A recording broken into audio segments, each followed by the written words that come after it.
Hi, this is writer, producer, director Paul J. Salamoff, and I'm here with SyFy Sistas.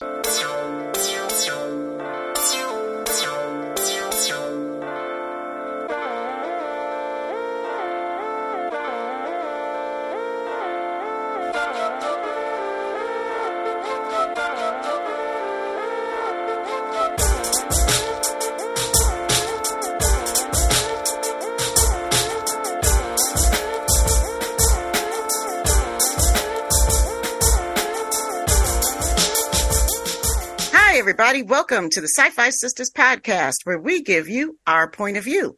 I'm Tamia Harper, and today I'm joined by my sister, Subrina Wood. Whoop, whoop. I almost called you Yvette Blackman Tom. I heard it. I saw your lips. I saw your lips going there. I was like, what is this? You better not. Oh my God. Okay. We miss you, Yvette. And we also miss you, Fran. We miss you guys so much, but we're excited to be here because we have a great guest.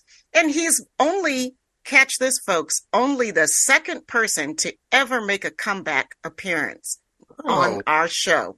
And we're so excited to have him back today to talk, believe it or not, of all things coming from the SyFy Sistas, some Doctor Who. Doctor Who! So, Subrina, I'm going to let you introduce our guest. All right, everybody. You already heard a little bit about what he does. He is a writer, director, producer. He does special effects. He is an author. He is like my new best friend. It is my former instructor at the New York Film Academy. This is a man that taught me how to write screenplays. This is Paul J. Salamoff. Yay, Paul! Thank you for having me back. I don't know why you want me for a Doctor Who. Whatever, we'll make it work. I don't know. And for those of you who are listening to us, you should see this man's background. And he is in the TARDIS at the moment, and he's surrounded by some Daleks and all sorts of Doctor Who accoutrement.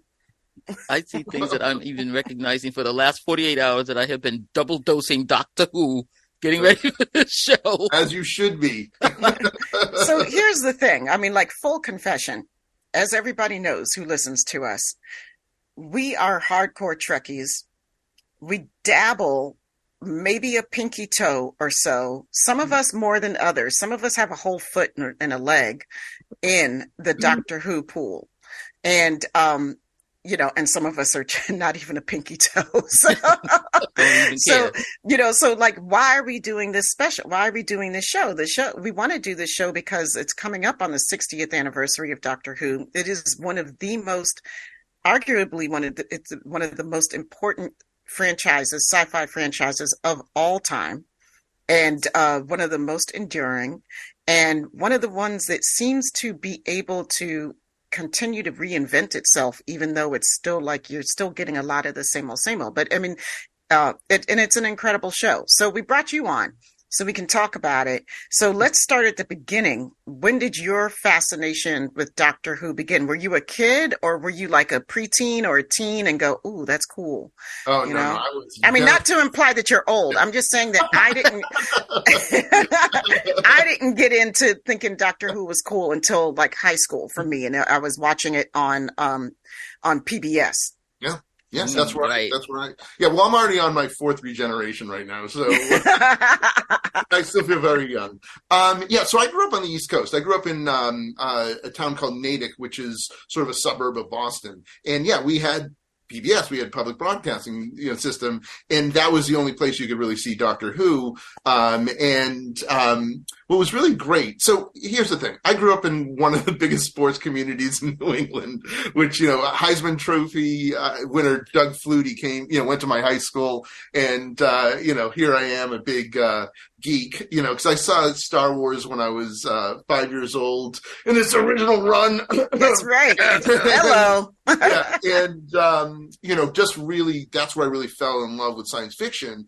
And I stumbled across this program with this guy with his long scarf and, this big brown jacket and curly hair. And this was a show called Doctor Who. And it was like monsters, and this guy traveled in time and space. And it was, on PBS. And I instantly wow, what is this? Monsters. And what was really interesting about how they showed Doctor Who when I was growing up is that they started with the first season of Tom Baker, right? Which they started with Robot, and they would go go all the way to the end of that season, and then they would just start over again. And then by the time you got to the end of the season, they'd get a new season. So you would watch that first Tom Baker season, watch the new one, then they would start all over again, and then they would just keep on, and that's how they would do it. And so I got to see like some of these episodes over and over and over again, and I absolutely loved it. And then eventually they got they went from Tom Baker, they did Peter Davison, and then we got Peter Davison, and then they got John Pertwee. So it went back to John Pertwee. And I think I don't ever remember them showing Colin Baker. And I think by the time I had, at that point, I had, come out to California to go to college. But I was obsessed with Doctor Who from the minute I saw it. And I would go to Doctor Who conventions on the East Coast. I built a K9 for a Doctor Who convention. Nice. I think it was in New Hampshire or something. I convinced my parents, and I was part of the Doctor Who fan club. I still have stuff from that. I still have like all my Doctor Who like magazines, but I also had these like newspapers that this Doctor Who fan club would do. I still have wow. them. Oh my God. As you can see, obviously behind me, that's not fake behind you, folks. That is the actual real TARDIS console from the 96 Paul McGann TV movie, and a Dalek that I built, and that's just, you're not seeing what's over there. That's crazy. That's just insane. Yeah. That is so cool. Yeah. So I'm sure we'll cover like how I got the TARDIS console, but yeah, I've been a lifelong fan of the series. I find it just absolutely magical in the sense that, it can constantly reinvent itself.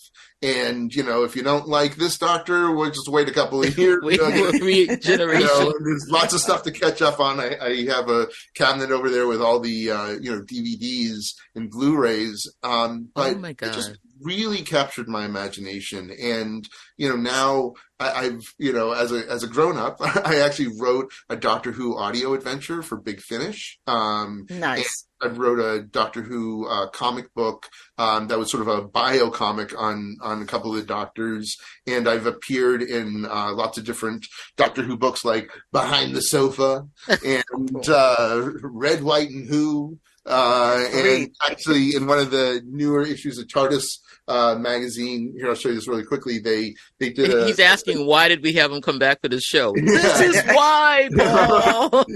So they did a whole retrospective on us. My friend Brian Wiega and Bob Mitch. They were the ones who helped me restore the TARDIS console when I got it, and they always helped. Conventions. That is incredible. Yeah, that console, I've taken that to New York to the LI Who convention. It's gone to Oklahoma. It's gone to Texas. God. It's gone to Los Angeles. It's San Diego. It's gone to a bunch of different places because I'd love to share it. I know what it means to have something like that. Right. Oh yeah. Right. Yeah, I know. I would want my picture taken with that. So next time I come to your house, which would be the first time. Right. and what's really awesome too is I literally have had a lot of luminaries Doctor Who over to my house. Sylvester McCoy's been over here twice. Fraser Hines, who's Jamie, is really one of my close friends. He's been over here a number of times. Wow. Sergeant Benton, John Levine used to live right up the street. And also Daphne Ashbrook used to live down the street. She's now back in New York. So Daphne Ashbrook, who is, the companion in the Doctor Who movie. And I'm told that Paul McGann's going to come here sometime soon when he's back in town. So, that's crazy. Look, for somebody who's been a Doctor Who fan since, like I said, I was like 5 years old. Is that freaking amazing? I know, right? It's so cool. There's so many similarities to that I'm finding like in your story to our Trek fandom. But one of the things that you said that really stuck out to me is that like if you don't like this Doctor, just wait a little bit. There's going to be another one. It's just like there's a Star Trek for everybody. Right. Like there's a Doctor Who for everybody too. I know that some people are way more into classic Doctor Who, and some people are way more into the more modern Doctor Who, and some people are into all of it, like yourself. Like, I think the story writing is the storytelling is so wonderful in Doctor Who. And so, like you're always getting something pretty meaty to chew on. Now, do you know, are you aware that when it originally started, in the 60s, it was designed to be a kids program to educate them on history? That's when it first started. No, I did not know that. So, but then as soon as the Daleks showed up, it was sort of, all bets were off then, right? I mean, that's why a lot of in the earlier seasons, it's a lot of historic stories. And that was the reason for it, because it was originally like sort of kind of obviously to entertain, but to really kind of like talk about history. Okay, okay. Yeah. That's really that went out the window. Well, since we're on the early Doctor Who, let's talk about that. Let's do like a little brief, because I know a lot of our listeners are actually Doctor Who fans, but I know a lot of our listeners are not as well. So I know that we have covered a little bit of Doctor Who before, but can you give us like a brief rundown, like a brief little history? Boy. Okay, yeah. So it started, the first episode in Unearthly Child literally aired, I think it was like 3 days after Kennedy was assassinated. I mean, it's something like that's ridiculous right. like that. Yeah, I should probably know that, ingrained, but that's November,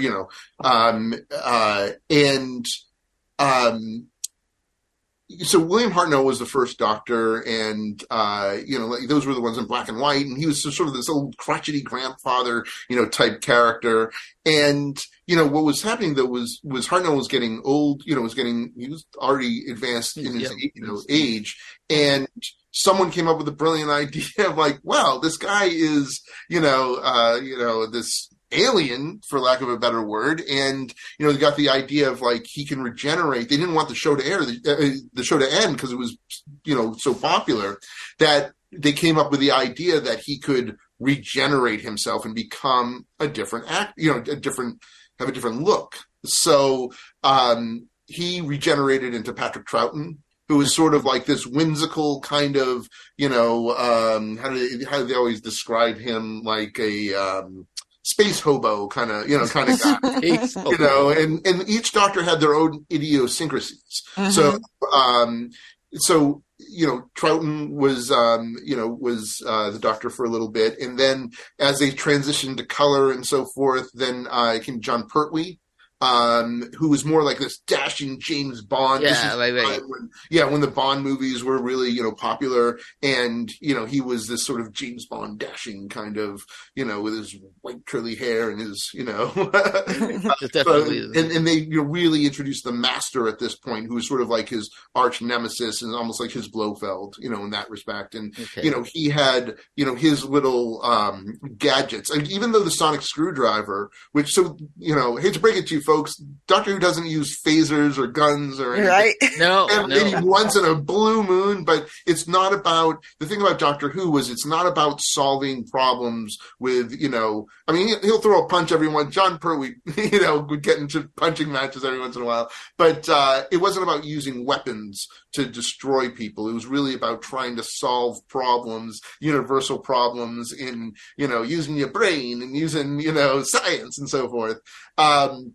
But so you had this sort of dashing with John Pertwee, and then he regenerated into Tom Baker, which is really the Doctor that most people sort of know. Yeah, exactly. So, long scarf, hat, curly hair, big white smile teeth. And, Tom Baker was sort of like my Doctor. Everybody sort of has their Doctor. Tom Baker was my Doctor. He was the one who I was introduced to first, even though I did see, what's really interesting, for the longest time, there was something that scared the crap out of me when I was a little kid, and it was actually from a John Pertwee episode from the Silurians. I never knew it until I saw the Silurians when they showed the John Pertwee one. I'm like, that's the thing that has been haunting me for years. I never knew it was Doctor Who. But from my point of view, it was Tom Baker was my, first Doctor. And so Tom Baker was the longest running Doctor Who. He really, that's really where it crossed over, especially with American audiences. Yeah. And then, definitely. Tom Baker, so after his tenure as the Doctor, he regenerated into Peter Davison, who's the one who has the cricket uniform. Yeah. And I really like Peter Davison a lot. He's really like, he was like the youngest doctor at the time, and he had he had 3 companions with him, and then so Peter was it for a while, and then he regenerated into Colin Baker, no relation to Tom Baker, and Colin Baker's the one who has the whimsical, like, multicolored jackets. Yeah. Oh, yeah. But the thing with Colin's doctor is Collins was very, like, erratic. Like, there was something that sort of gone wrong a little bit with the regeneration, and he was, like, having fits, and he would be a little more ornery, sort of like William Hartnell was. The sort of, like, crotchety. Even though he was younger, he, sort of, like, had his, stuff like that. So, and then he ultimately regenerated into Sylvester McCoy. And that's when, that lasted for a couple of seasons, and that's when Doctor Who got, as we call it, the wilderness years. Not like officially canceled, but sort of put on hold for a while. Yeah. So, and there was what they called, like I said, the wilderness years, and this is where Doctor Who was really kept alive by the fans, sort of like Star Trek. The Star Trek conventions, it was sort of a similar thing, and there was a lot of like fan fiction, but then there was a lot of Doctor Who books and adventures, and that's what sort of kept Doctor Who alive. So how many seasons were there in the classics? I thought there were like 27. I heard like 28, 27, 28. I should know that. Like, I'm just, but just embarrass myself to like. I don't deserve all this. No. I'm just saying, like, it was a lot. It was a lot of. There was a lot of Doctor Who before it was. In the wilderness years. Yeah. So it went from not like we had 3 years of Star Trek and it was nothing. So it went from 1963 to I think 89. Was okay, that makes sense to me now. Yeah. And there was times where like seasons were either truncated or it waited longer, 4 seasons. So, but so then it was gone for a while, and then Fox had talked to the BBC about reviving it.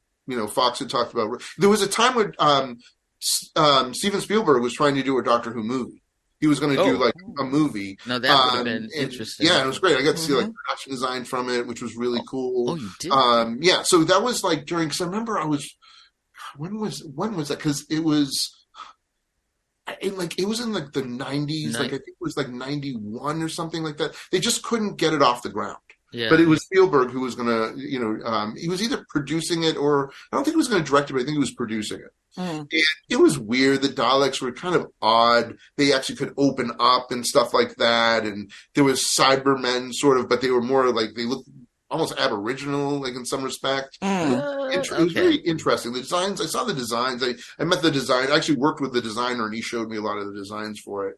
But then in like 95, 96, they brought back Fox. They made a deal with Fox to do a Doctor Who TV movie that was supposed to serve as a backdoor pilot, with Fox. Oh, okay.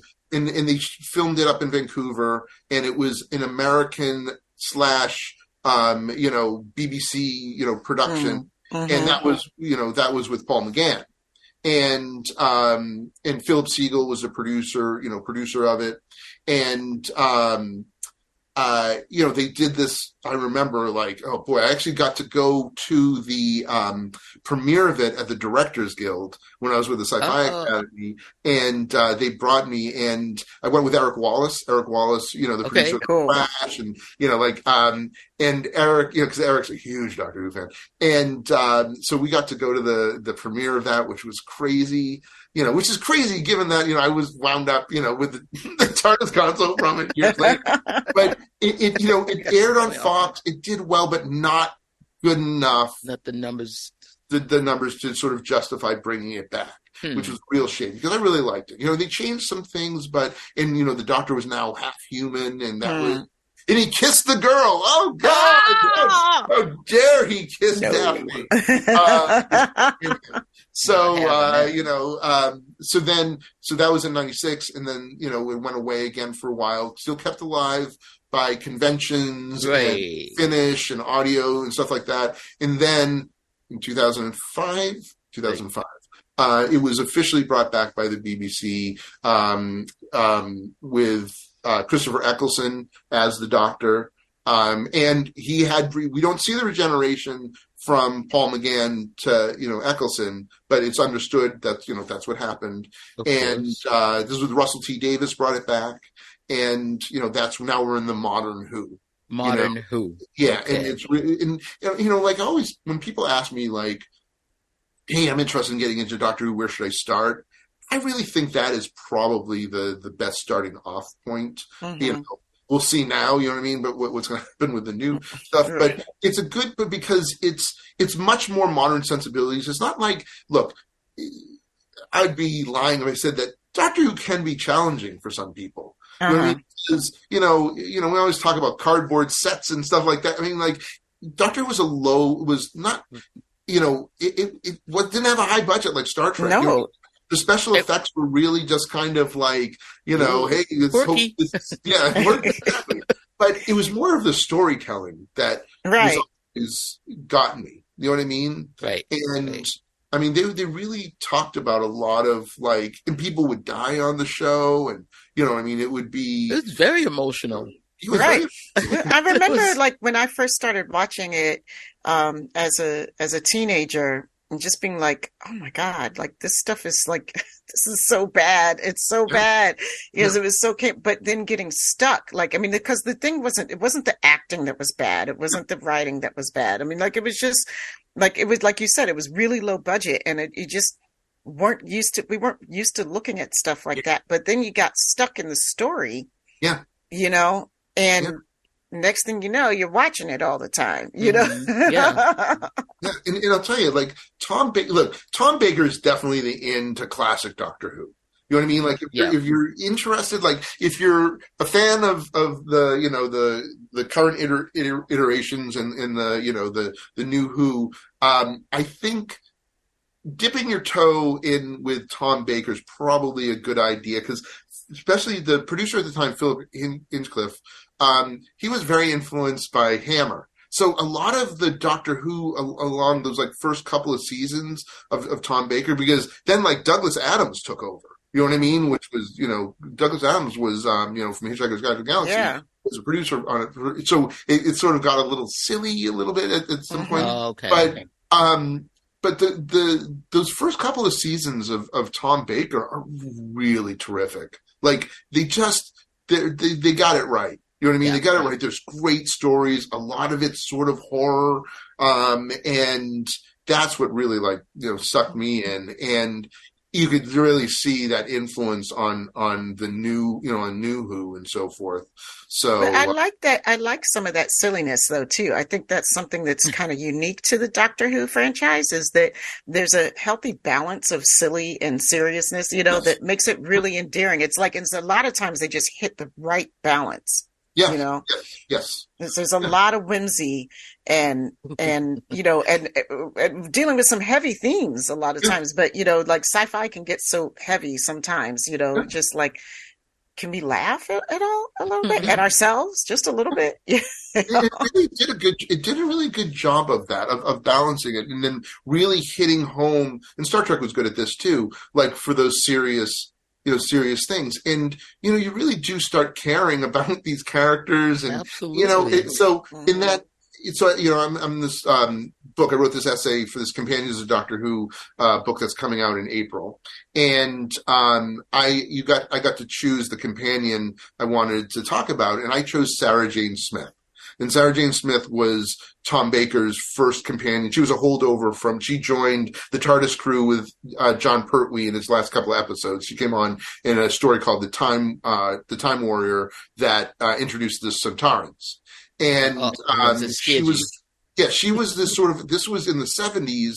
So it was right when women's lib was really, and she was this companion who was a reporter, and she finds out about the Doctor, and she works for a unit and stuff like that. And she was really like, really, women aren't to be saved all the time. She can, she had a lot of gumption.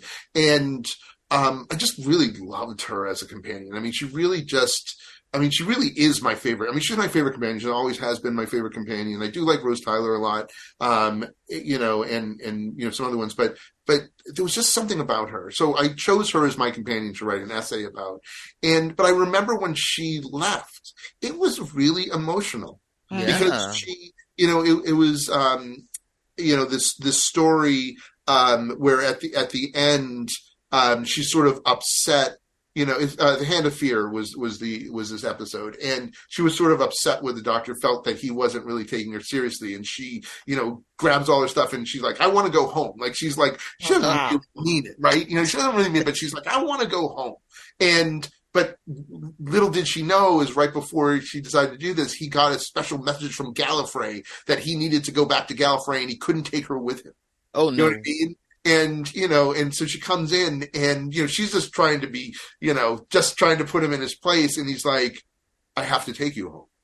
And you realize, I'm even getting like upset when I'm like, I can feel like it, because it broke my heart when I saw it as a kid.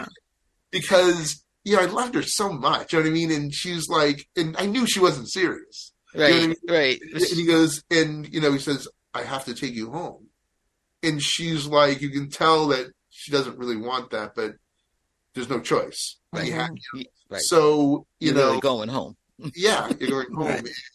You know, there's this really beautiful moment between them. It's so real. You know what I mean? That's the thing. Is like, you know, when I grew up, people didn't understand Doctor Who. When I went to school, like, people teased me for being into Doctor Who. I was literally we can imagine. I believe that. Oh yeah, no, I got teased for being into Doctor Who, with real geek, and you know, there was only like a couple of people who actually even watched it in my high school, you know, I remember just being so emotional, and it was so truthful and so like beautiful, this beautiful moment. And it really stuck with me. I mean, it really did for the longest time. And I was so wonderful when they brought her back.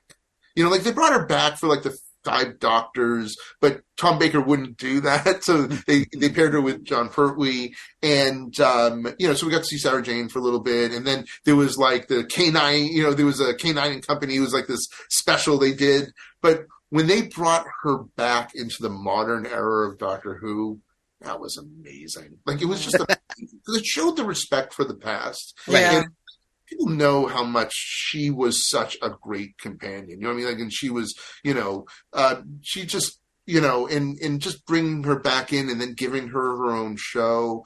It was just, you know, wonderful. And then, you know, she passed away, you know, and I was lucky I got to meet her, which was really wonderful. There was, at one of the Doctor Who stores, they had a signing with her, and I got to meet her. And it was cool. a really beautiful picture of me with her. Oh. So to be able to write that essay, I wrote it with so much love and so much. It was, I could feel the emotions. You know what I mean? Yeah, right. I understand. Reliving those feelings and talking about when they brought her back, and you know, you guys know, as Star Trek fans, there are things that really, they dig in. Yeah. You know, We're still not over Jadzia. Yeah, Right. yeah, exactly. To this day. Yeah, exactly. And that's the thing. It's like those emotions to me are still real to this day too, with Sarah leaving. You know what I mean? And it was because for me that was the team. You can't break up this team. This was the team, and I like her, and she's cool. I think she was like my first crush. I think, you know. Yeah. I mean? You know, she's so spunky and cool, and she was like, you know, I sort of say this sort of in the essays, because my mother. My mother's great, and she was like the mayor of our town. You know what I mean? So I grew up with a very like, you know, a great role model, you know, you know, for a mother and stuff like that. And I think, you know, I even talk about that in my essay, that it's like Sarah was like in my mom in some ways. You know what I mean? Like, it's strong women, and my mom was involved with the League of Women Voters, and that's what, like, Sarah Jane was really involved with, like, women's rights and stuff like that. And you know, it was so, I think, you know, that was, you know, because I was probably really young at the time when I was, you know, 12 or 13 when I started watching Doctor Who, you know, so maybe even younger. So, oh yeah, of course I was young. I was like 5. I was like really young. Actually, no, I was like, really young when I started watching Doctor Who. So I think that had you know, imprinted on me too. You know what I mean? In that. Sure. Yeah, the companions always get me because, I've been dallying around looking at, I haven't watched all of the classic stuff, but I kind of always want to see the episode where they regenerate. And it's always so horrible. The poor companion. And I'm like, this show is tearing me up. And I don't even know. I didn't even watch the whole season. I'm just watching this last part. But, Rose Tyler was the oh first. My God, that one just broke me. Heartbreaking. Heartbreak. I mean, she really comes close to because she was such an interesting character, and it was really, when they brought Doctor Who back, they almost kind of brought it back from her perspective. Yeah, right. Yeah, I think that's why I really got into it again, because it was really interesting. It was her perspective, which is our perspective. It's the audience perspective. So and this excitement about that final scene where I'm going to get all teary-eyed again, where come and join me on my adventures. I mean, wouldn't that be the most amazing thing? I mean, if the Enterprise pulled up to Earth and said, "Hey, ladies, jump in the train, transport you." You know what I mean? Like, that would be, because we know this is, this is science fiction, and we know it's just fantasy and it's not real, but could you imagine if this was real? You know what I mean? And could you imagine traveling in time and space? You could go anywhere. You know what I mean? And, it's infinite. And I think that's what really captured my imagination. I was obviously a Star Trek fan, but nowhere near as, Doctor Who, like, for me, world. Like, that was my jam. Doctor Who. It really was.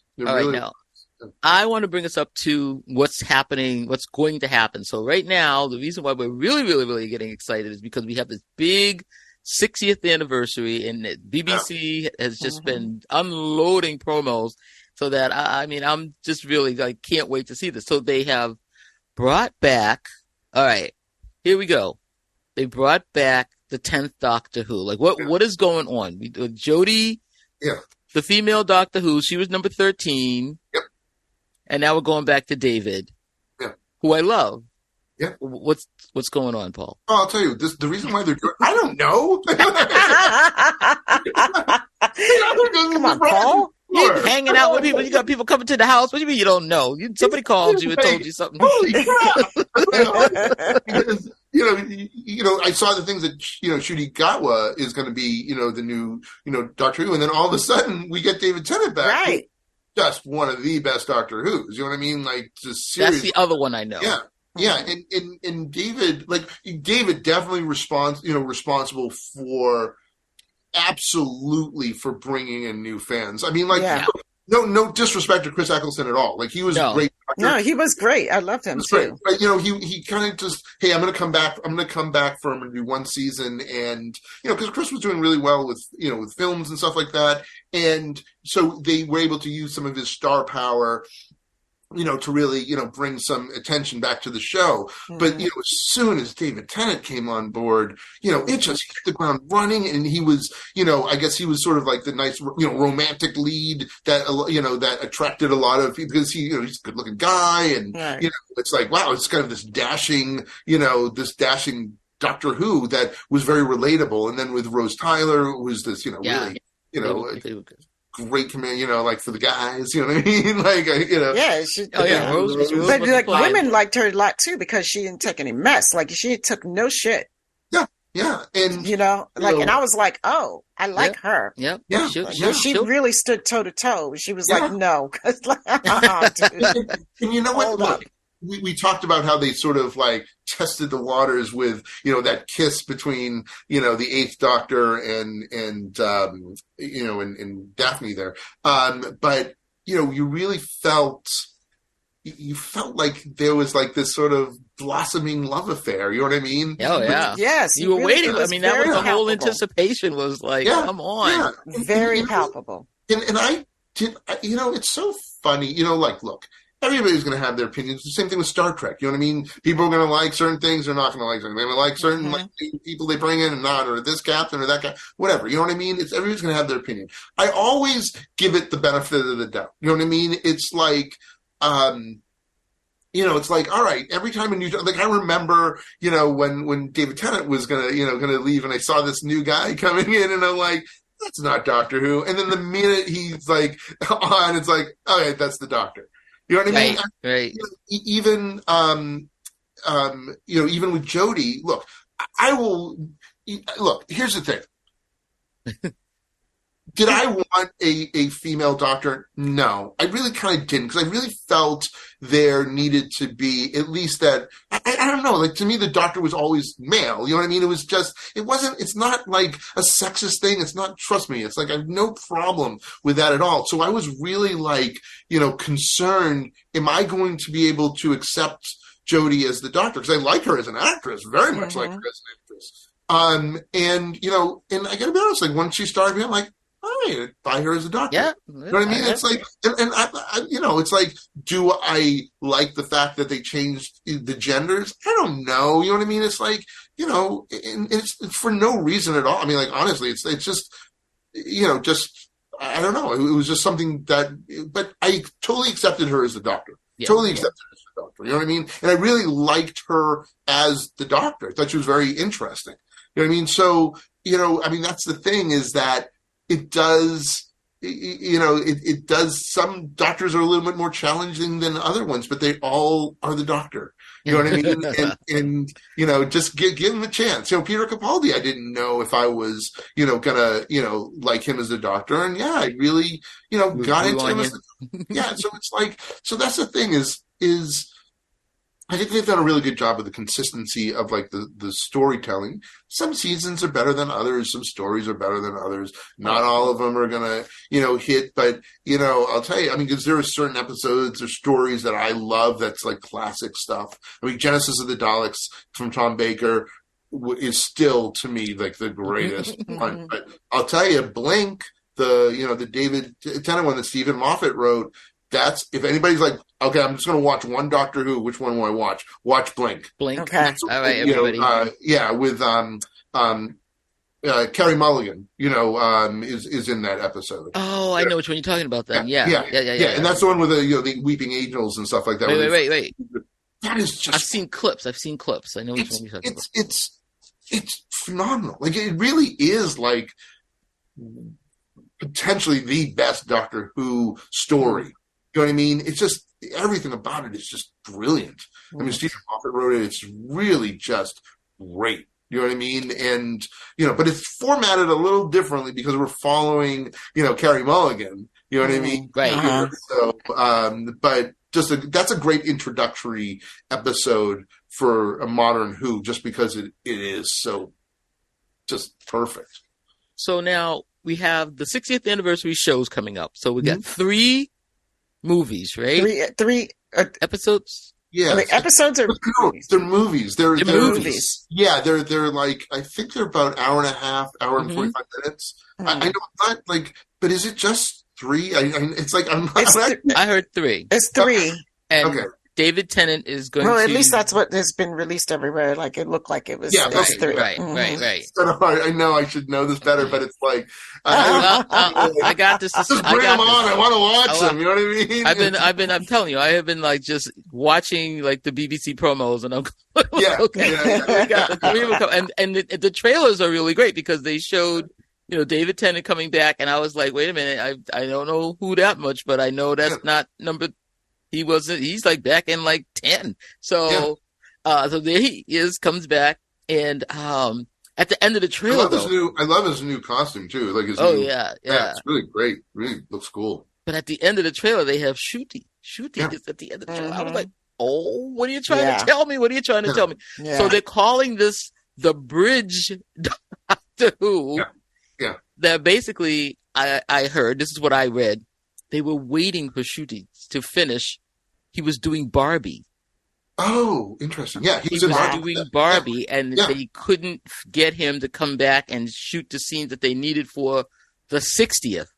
So they either had to go without doing the 60th, or do the 60th with somebody else, and then they were like at a impasse there. So David Tennant came in so they could shoot the 60th.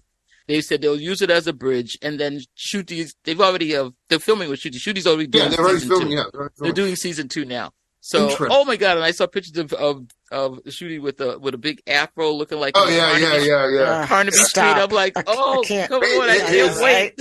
His companion's not too hard on the eyes either. No, I cannot wait to see this. So there's a look on his face at the end of the trailers that's just sort of like, okay, what is going on here? So I cannot wait to see how they're going to wrap this up. Yeah, I'm just gonna look. I'm going on for the ride too, where it's like, look, yes, could I probably find out a lot of inside information? Probably. It's like, but I don't want to.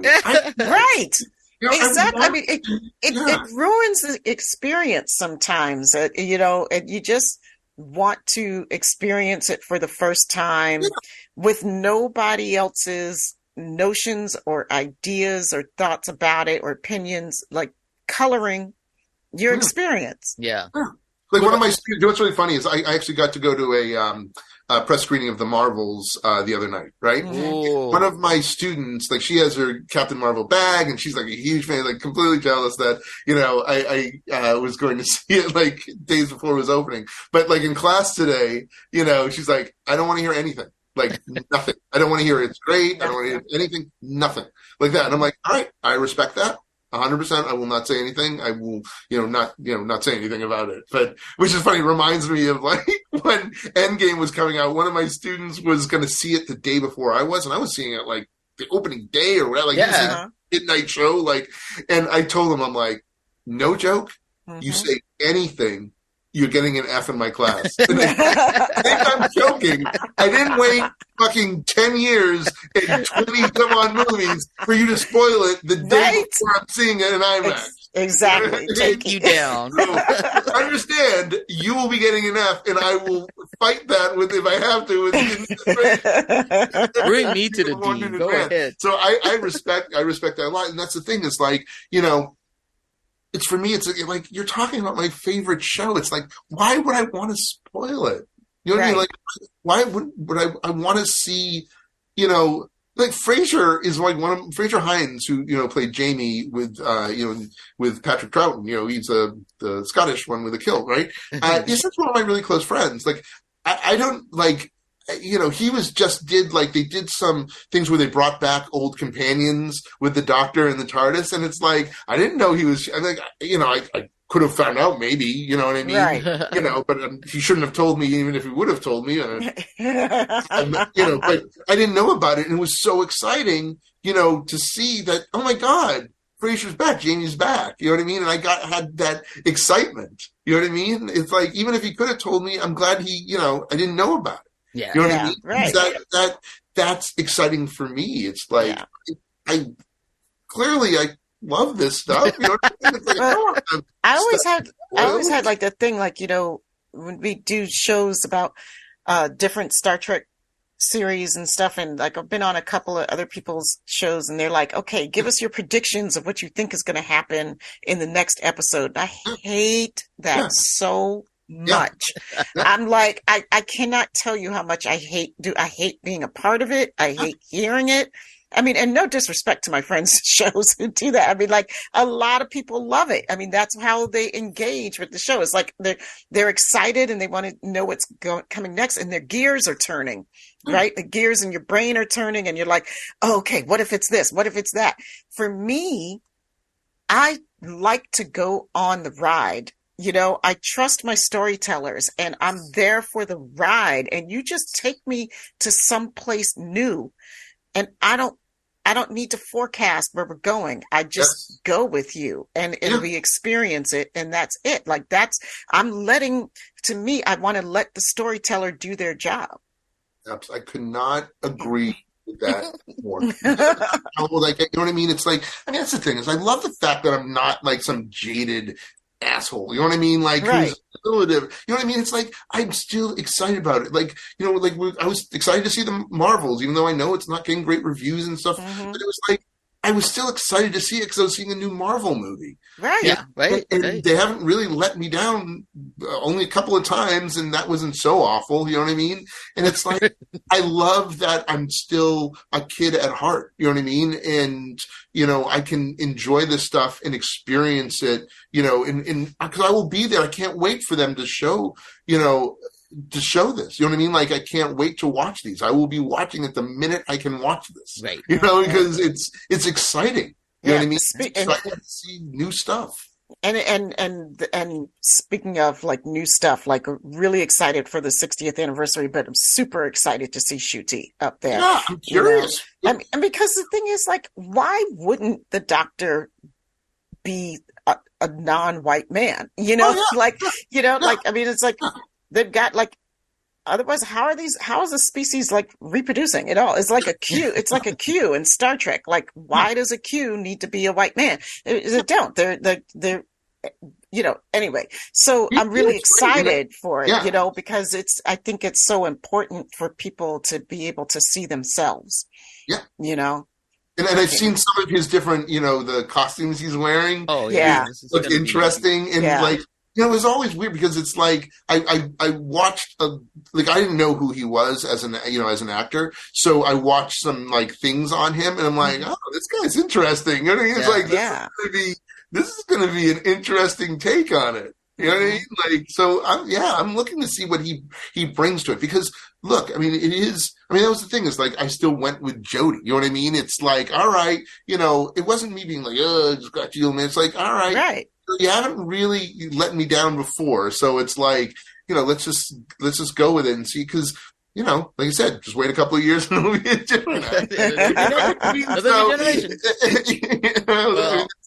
the joy of it. I am interested to see Disney's hand in this, because now you were talking about the budgets, and so they're coming in here with, I'm sure, a truckload of money for, you know, the new season 1. Keep in mind, it's still BBC. You know what I mean? So yes, it is. Still in control. So they will just be doing the distribution. Disney.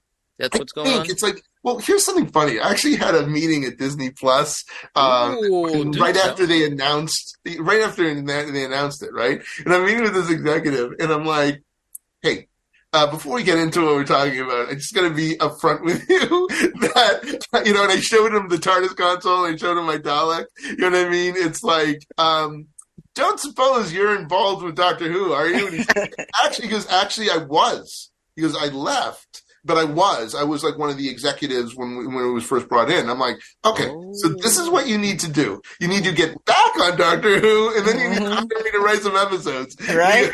He goes, you know, even if I was to do that, he goes, the odds of them letting an American write an episode are pretty slim to none. So don't get your hopes up. And I'm like, I had to ask. Right? Come on now. You know, there's always a first time. Yeah, exactly. You know, it's like, trust me, you know, I have a standing thing with my manager, you know, and my agent and stuff like that, where I always go like, you know, I just want you to know, most of the things I'm doing is just so one day I can write a Doctor Who episode, you know, big enough to, you know, so, you know, I like the fact that I won a Saturn Award. I think that's going to help, you know what I mean? Yeah, exactly.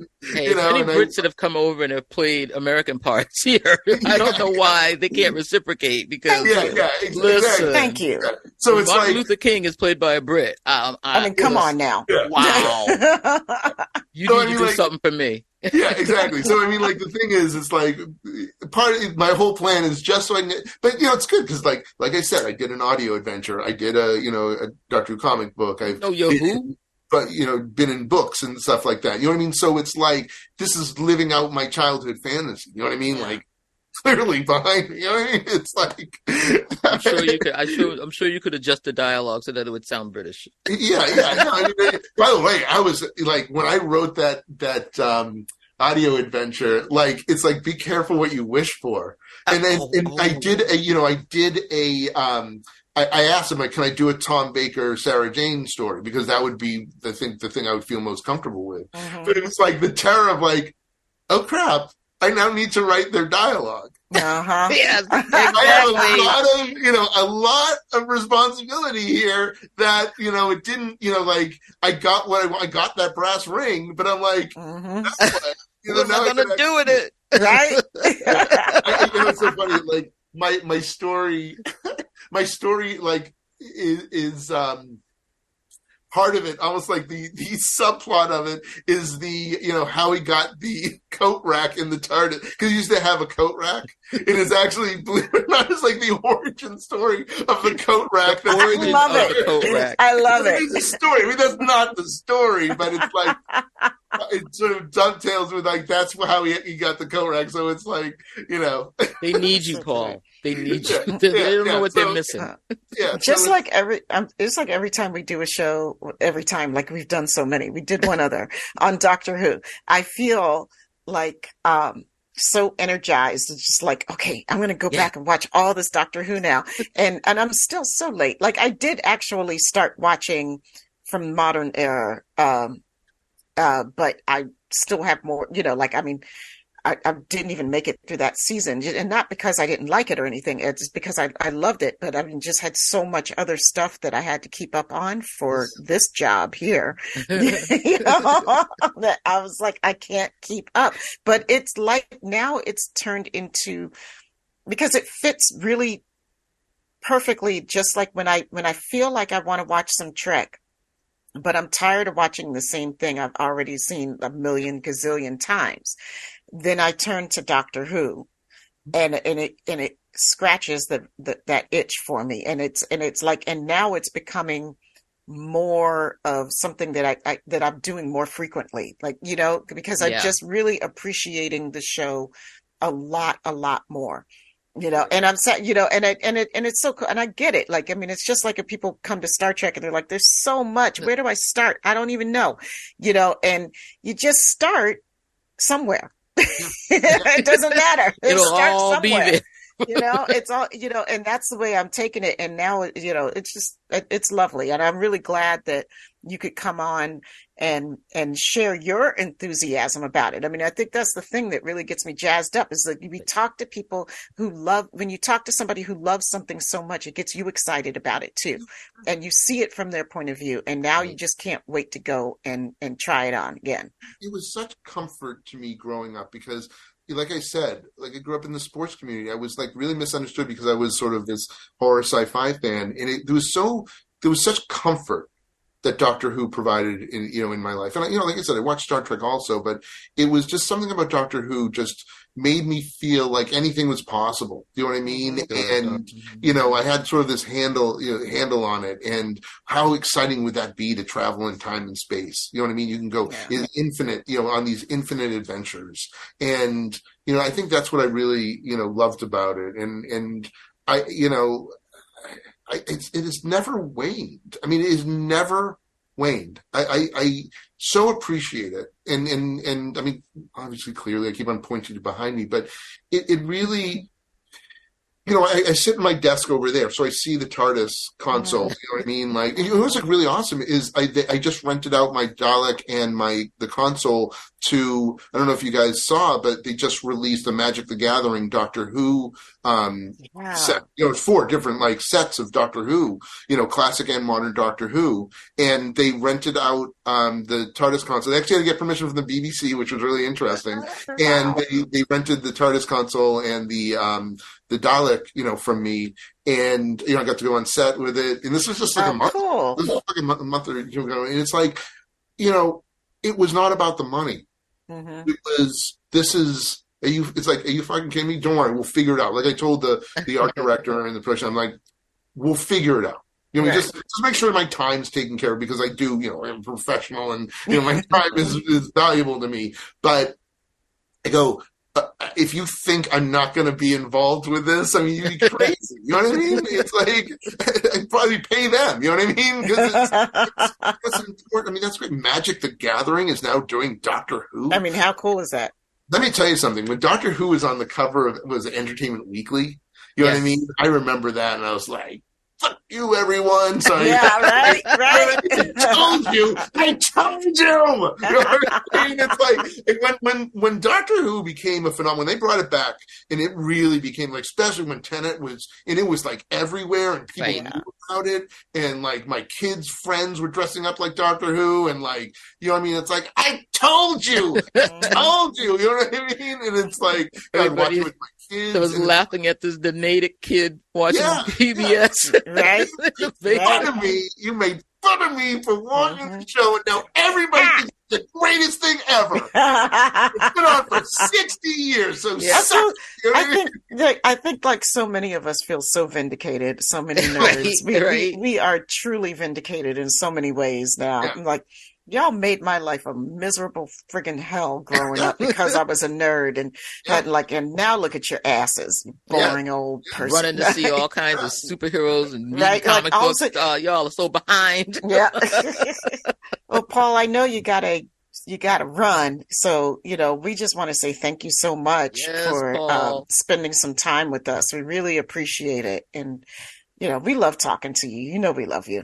Like you really had to twist my arm. Do you want to come back on and talk about Dr. Who and one of your favorite students? It's like, come on. You know what I mean? It's like I was so excited about setting up my office to maximize, the impact, moving stuff around, making sure the lighting was good. I'm testing a lot. I tested so much lighting, different lighting styles, and brought in different lighting for the last hour and a half because I wanted this to look great for you. Because you're a professional. This is why you're my mentor. I will always be Grasshopper. Yeah. So, look, I'm really glad that you guys are like branching out and doing some Doctor Who, and I hope your viewers who haven't really watched it will check it out, and hey, I'm on Facebook if you ever want to reach out to me, and I'm always happy to talk to Doctor Who fans, and I show Doctor Who fans the TARDIS all the time, or I bring it to conventions. Like Gallifrey one is the main one I go to, and that's usually in January, February. And last year at the Doctor Who convention, I interviewed Chris Chibnall on stage in the main hall. Really amazing. So it's the little boy in me is like, I'm interviewing the producer of Doctor Who in front of an entire audience of people. I mean, that's incredible. That is so cool. That's incredible. Bad boy makes good. It's not. Yeah, bad boy makes good. It's not lost on me ever. You know what I mean? That I can't believe that the thing that really meant so much to me as a child and really did help me. You know what I mean? Help me get through being at a school that was all into sports. You know what I mean? Mm-hmm. In my movie Encounter, there's Doctor Who references in there. You know what I mean? There's all these Doctor Who references that I had to slip in there because, it's sort of my thank you. You know what I mean? Right. It's thank you, thank you for inspiring me and I just, I mean, you guys know because you're geeks. You got that right. Yep. Thank you for having me. Thank you for having me on. Thank you. We love you to pieces. Hey, Subrina, do you have the outro? You want to tell people where they can find us and all that stuff? I can do that, yes. And comments about Paul's love of Doctor Who and their own loves of Doctor Who, etc. Right. You want to tell us all about how much you love Paul? But you can also find us at SyFysisters.com. That's SyFysistas.com. Or join us on the Mothership and the SyFy Sisters Book Club, both on Facebook. On TikTok, Instagram, and Threads, we are SyFy.Sisters. And we're also on the Twitter, now known as X, at SyFy Sisters. Become a patron of SyFy Sisters today at patreon.com/SyFy Sisters. The Trek Geek Network's presenting sponsor is Fansets. Go to fansets.com for pins and memorabilia from all your favorite franchises. Visit fansets.com and use Trek Geeks, all caps, that's Trek Geeks, all caps, for an exclusive 10% discount. After listening to this podcast, please rate us and leave a review. We just might read it on an upcoming episode. And so we want to shout out to the baddest engineer. Tamia, you want to take that? Oh, yeah, thanks. I was like, oh, she's doing my part. That's cool. I'm just going to sit back and chill. Yeah, of course we got to shout out the baddest engineer in any and all universes. That's Dose, the anonymous one. He's responsible for all the music you hear on this show, as well as our production services. So if you need him, hit him up on Instagram, Dose_the anonymous_1. And we love you. Oh, here's your theme song, Dose. Dose, dose, dose, dose, dose, dose, dose, dose. Okay, I forgot I missed your theme song. We love you guys. Thanks for listening. We love you too, Paul. Peace, love, and hair grease. Bye.